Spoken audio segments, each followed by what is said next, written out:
A millionaire returns from a trip and finds his daughter trembling on the cold kitchen floor, tears in her eyes. Beside her, a broken plate and a piece of moldy bread, the only thing she had to eat.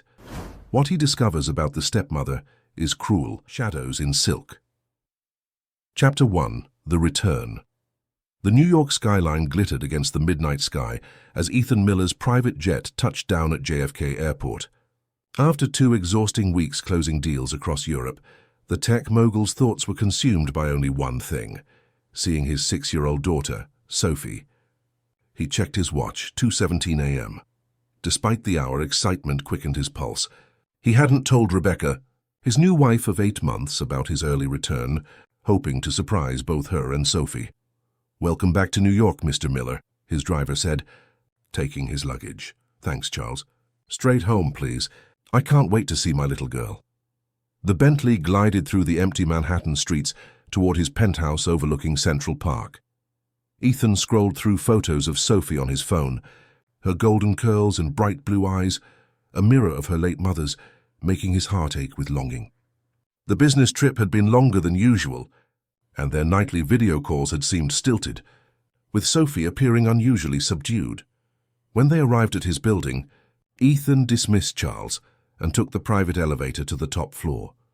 The penthouse was unnervingly silent as he entered, dropping his keys in the marble bowl by the door. No nightlights illuminated the hallway as they normally did. Sophie had always been afraid of the dark. "Rebecca," he called softly. No answer. Something felt wrong. A businessman who had built his fortune by trusting his instincts, Ethan felt his internal alarm bells ringing.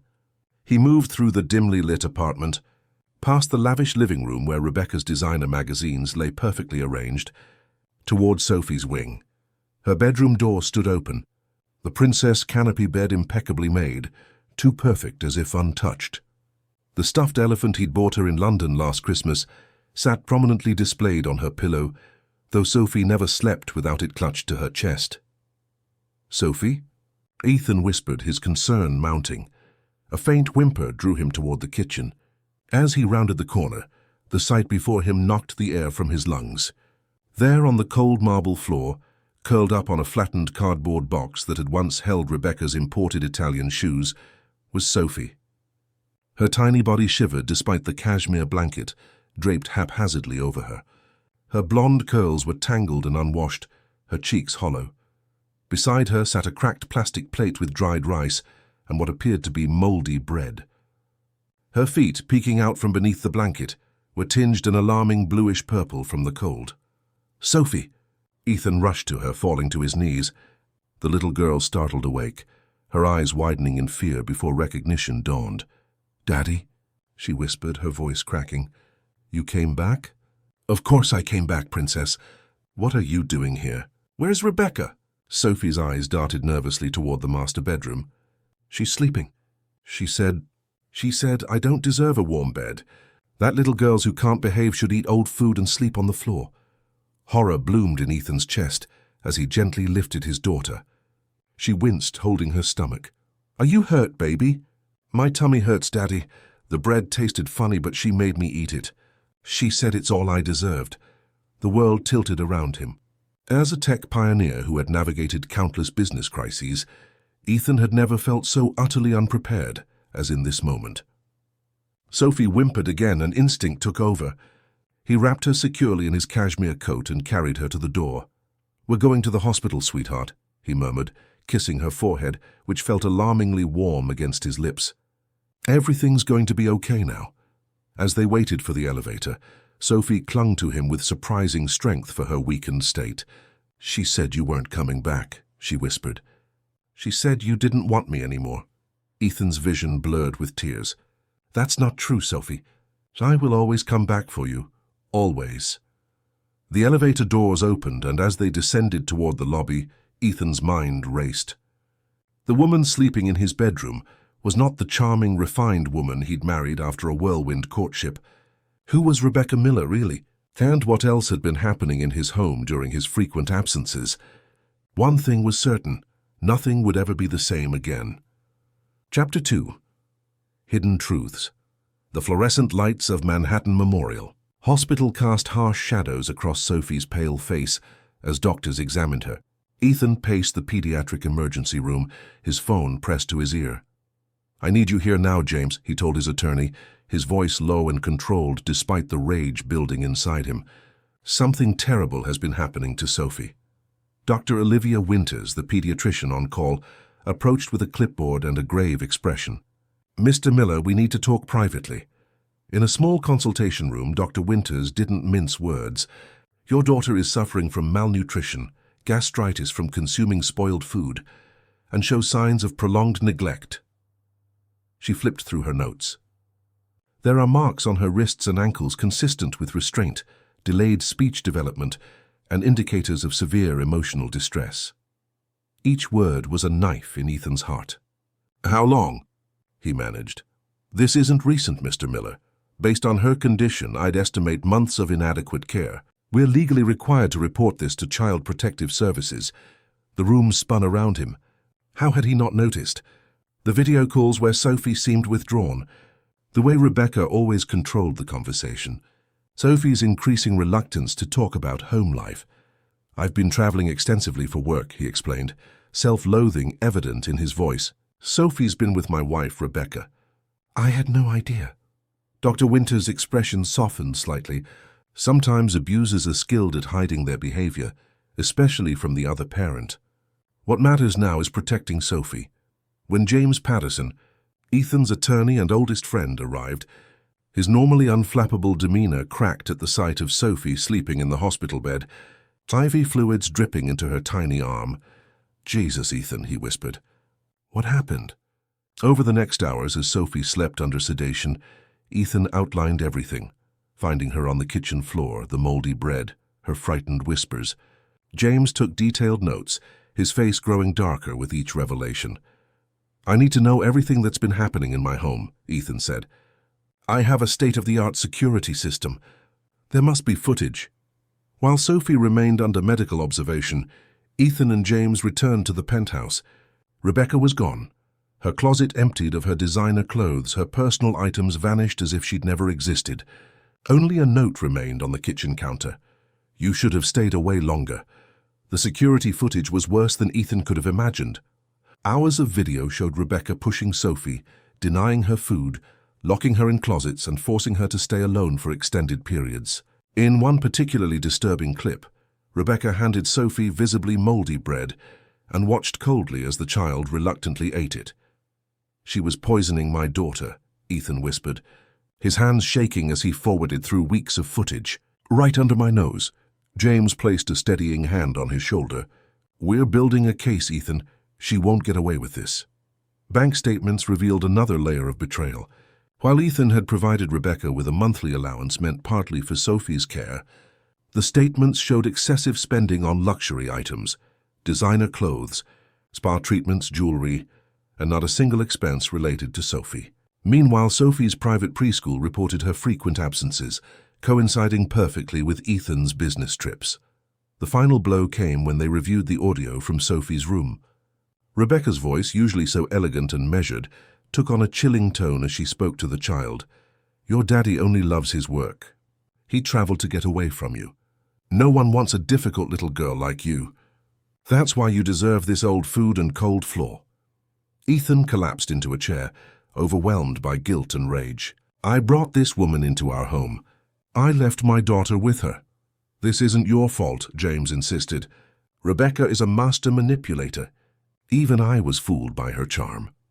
A knock at the door revealed Detective Sarah Gonzalez from Special Victims Unit and Melissa Jenkins, a social worker with Child Protective Services.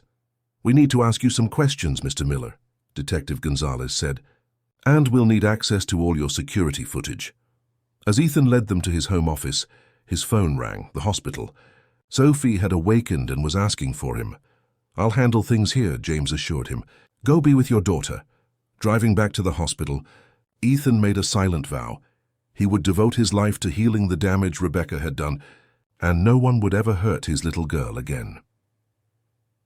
Chapter 3. The Smear Campaign. 3 days after Sophie's hospitalization, Ethan sat beside her bed, reading her favorite story about a brave little penguin. The bruising on her feet had faded to a dull yellow, and the IV had been removed that morning. Small victories that meant everything. His phone buzzed incessantly. James's name flashed on the screen. "Turn on the TV," James said without preamble. "Channel 7. Ethan reached for the remote, careful not to disturb Sophie, who had finally fallen into a peaceful sleep.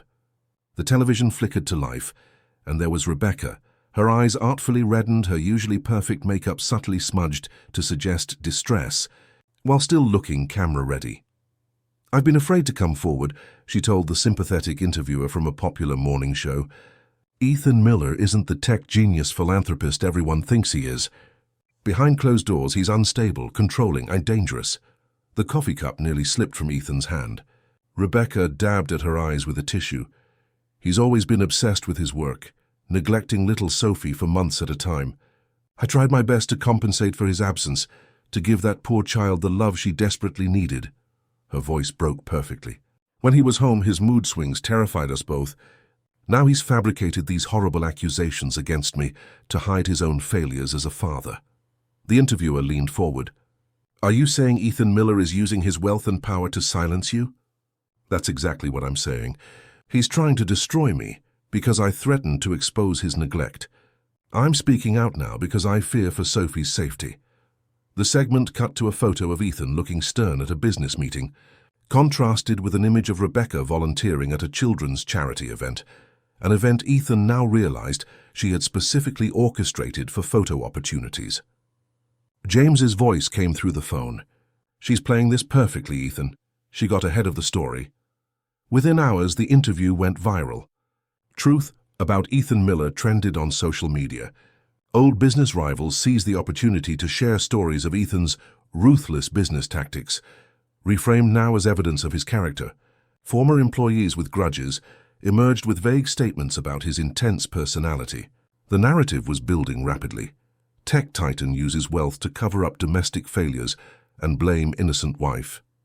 By evening, Ethan's phone was flooded with cancelled meetings and partnerships, on hold pending investigation. Childhood friends sent tentative messages asking if he was okay, their doubt evident between the lines. The court of public opinion had convened, and the verdict was swift and merciless.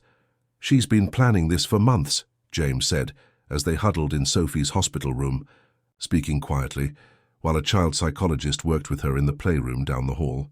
The timing of those charity events, the carefully cultivated relationships with influencers and media personalities, all groundwork for this moment. Ethan stared out the window at the Manhattan skyline. "I don't care about my reputation. I only care about protecting Sophie." "That's just it. Rebecca knows your weak spot. By destroying your public image, she's setting up a narrative where you're an unfit parent.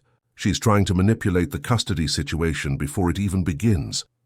The hospital room door opened, and Dr. Winters entered with Sophie's psychology report. Sophie's exhibiting clear signs of emotional manipulation and gaslighting. She's been conditioned to believe she deserves punishment, that her father doesn't love her, and that eating spoiled food and sleeping on cold floors is normal discipline. "Will she recover?" Ethan asked, his voice breaking. "Children are remarkably resilient with proper support. But you need to know, Sophie's been told repeatedly that you'll abandon her. That fear is deeply ingrained." As if confirming the doctor's words, Sophie returned from her therapy session and immediately checked the room, her eyes wide with panic until they landed on Ethan. She visibly relaxed when she saw he was still there, but the moment of terror was unmistakable. That night, while Sophie slept, Ethan received a call from his building's security. "Sir, there's been an incident. Someone accessed your private server room and corrupted some of your security footage. The technician we contacted said it looks professional. Targeted deletions." Meanwhile, Rebecca's media blitz expanded. She gave tear-filled interviews to sympathetic bloggers and appeared on podcasts, discussing surviving relationships with powerful men. Her Instagram following tripled as she shared cryptic quotes about standing strong against abusers and protecting innocent children. Ethan's private investigator, former FBI agent Marcus Wilson, reported troubling developments. "She's been contacting your household staff, Your former housekeeper was offered a substantial sum to claim she witnessed you neglecting Sophie. The walls were closing in. Rebecca had orchestrated a perfect storm, turning Ethan's resources against him, manipulating public sentiment, and systematically destroying evidence of her own wrongdoing. But she had made one critical mistake. She had underestimated a father's love for his daughter and the lengths to which Ethan Miller would go to protect her. Chapter 4. The Turning Point. The family courtroom felt cavernous yet suffocating as Ethan sat beside James, watching Rebecca enter with her attorney, a shark-like woman known for representing high-profile clients in messy divorces. Rebecca had traded her designer dresses for a modest navy suit, her makeup subtle, her expression a perfect mask of wounded dignity. Judge Eleanor Blackwell, a veteran of family court with 30 years' experience, studied both parties with sharp eyes that missed nothing. This emergency hearing will determine temporary custody arrangements for Sophie Miller, pending full investigation of the allegations from both sides. Rebecca's attorney presented their case first, painting Ethan as a workaholic absentee father who had fabricated abuse allegations to punish Rebecca for threatening divorce. She showed carefully selected photos of Rebecca and Sophie at parks and museums, all public outings where witnesses were present. My client has been Sophie's primary caregiver, while Mr. Miller jetted around the world, the attorney argued. Now that she's spoken out about his neglect, he's retaliating with these outrageous claims. When it was James's turn, he approached carefully. Your Honor, we request permission to present video evidence from Mr. Miller's home security system. Rebecca shifted in her seat, the first crack in her composed facade. The judge nodded. Proceed. The courtroom lights dimmed and the first clip played. Rebecca appeared on screen, shoving Sophie away from the dinner table, saying, "Children who can't behave don't deserve fresh food." Another clip showed Rebecca locking Sophie in a dark closet, while the child sobbed. In a third, most damning clip, Rebecca handed Sophie visibly moldy bread, commanding, "Eat it all." "Spoiled children deserve spoiled food." Gasps echoed through the courtroom. Rebecca leaned toward her attorney, whispering frantically. "Your Honor," Rebecca's attorney interjected, "these videos could easily be edited or manipulated. Mr. Miller is a technology expert with the resources to fabricate evidence." James was prepared. "We've submitted these recordings to independent forensic analysts who have verified their authenticity. We also have this..." He played audio from Sophie's bedroom where Rebecca's voice clearly said, "Your daddy traveled to get away from you. No one wants a difficult little girl like you." Judge Blackwell's expression hardened. "Ms. Reynolds, these recordings are deeply troubling." Rebecca's attorney tried a new angle. "Your Honor, even if these incidents occurred, they represent momentary lapses in judgment during a stressful period. Ms. Reynolds was overwhelmed caring for a child alone, while Mr. Miller neglected his parental duties. It was time for their secret weapon. James called their first witness, Dr. Olivia Winters. Dr. Winters described Sophie's condition upon hospital admission: malnutrition, gastritis from consuming spoiled food, marks on her wrists and ankles, and severe psychological distress. "In your professional opinion," James asked, "were these injuries consistent with momentary lapses in judgment?" "Absolutely not," Dr. Winters stated firmly.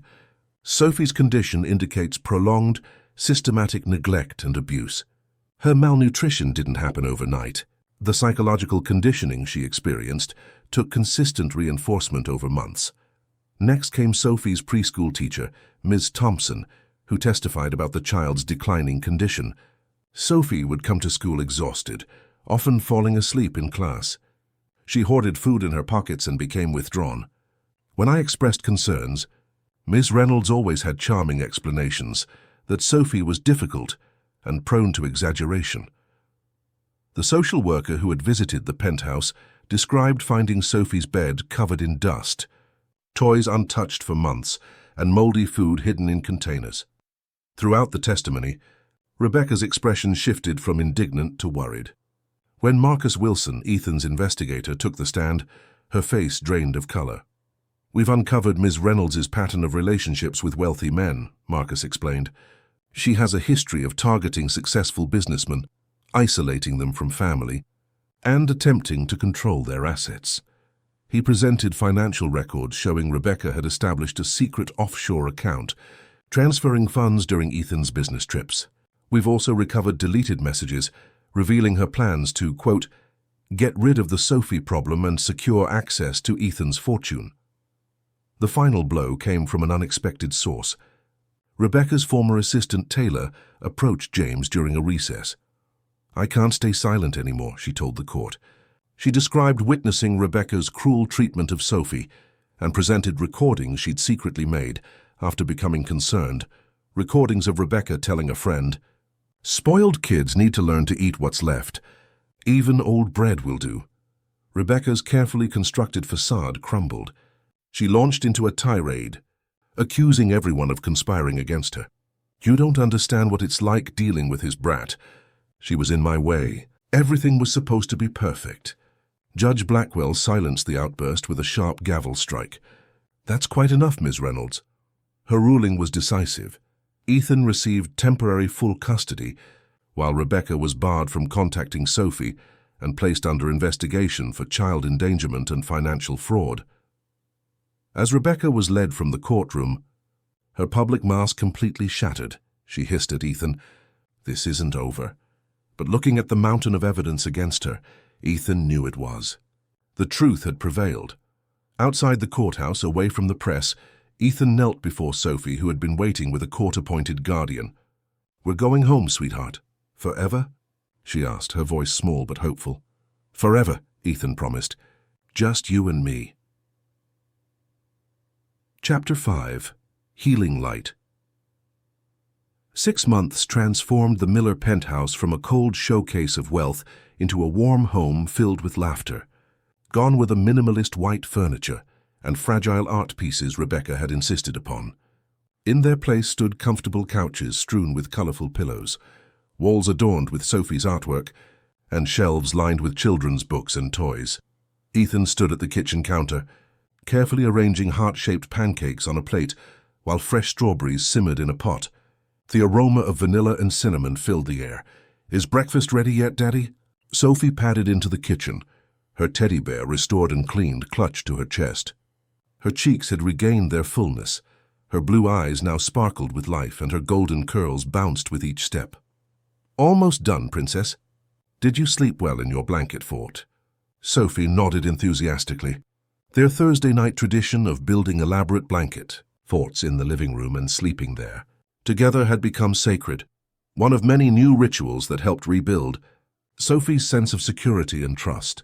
"Miss Thompson said I'm the best reader in class now," Sophie announced as she climbed onto her special chair, a cushioned booster seat decorated with butterflies that ensured she could sit comfortably at the table.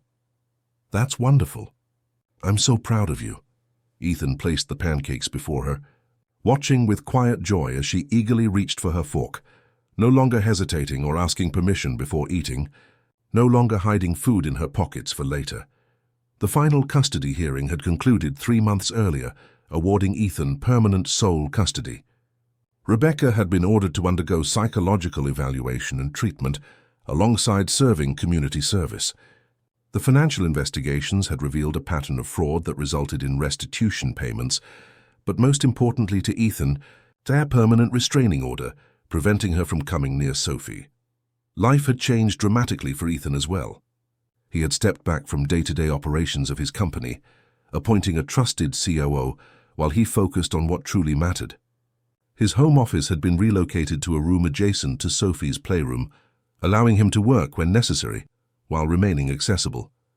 International trips were now rare and brief, with Sophie accompanying him when appropriate, along with their new nanny Maria, a warm, grandmotherly woman with impeccable references and a heart full of genuine affection for Sophie. "Can we visit the butterfly garden today?" Sophie asked between bites of pancake. "Absolutely. And guess who's joining us?" "Dr. Winters." Sophie's face lit up. The pediatrician who had treated her in the hospital had become a friend, checking in regularly on Sophie's progress. What had begun as medical follow-ups evolved into a mentorship, with Dr. Winters nurturing Sophie's newfound interest in medicine and healing. After breakfast, as Ethan helped Sophie choose an outfit for their garden outing, His phone buzzed with a message from James. "The foundation paperwork is approved." "We're official," Ethan smiled. The Sophie's Light Foundation, created to support children recovering from abuse and neglect, would launch next month. Using his tech industry connections and substantial personal funds, Ethan had developed programs to train educators in recognizing signs of child abuse, fund therapy services, and advocate for stronger protective policies. The butterfly garden at the New York Botanical Garden buzzed with life as Sophie ran ahead on the path, pointing excitedly at each colorful wingspan. Dr. Winters joined them, bringing a special butterfly identification book for Sophie. "She's thriving," Dr. Winters observed as they watched Sophie carefully following the path of a monarch butterfly. "Children can recover from tremendous trauma when given proper support and love." "You've done remarkable work, Ethan." "I had incredible help," Ethan acknowledged, thinking of the team that had surrounded them. James's legal brilliance, Marcus's investigative skills, the teachers and therapists who worked with Sophie, and even the judge who saw through Rebecca's performance. It takes a village to raise a child, but also to heal one. That evening, Ethan hosted a small dinner party, the first social gathering in their home since everything had happened. James arrived with his wife. Dr. Winters came with homemade cookies. Sophie's teacher, Ms. Thompson, brought educational games, and Marcus Wilson completed the group. These were the people who had formed their new extended family. Over a meal of Sophie's favorite pasta, they shared stories and laughter. When Sophie showed everyone her latest art project, a colorful depiction of butterflies surrounding two stick figures holding hands, Ethan felt his heart swell with gratitude. After Sophie had been tucked into bed with 3 bedtime stories and her collection of stuffed animals arranged protectively around her, Ethan joined his friends on the terrace overlooking Central Park. "I've been thinking about what happened," he said quietly.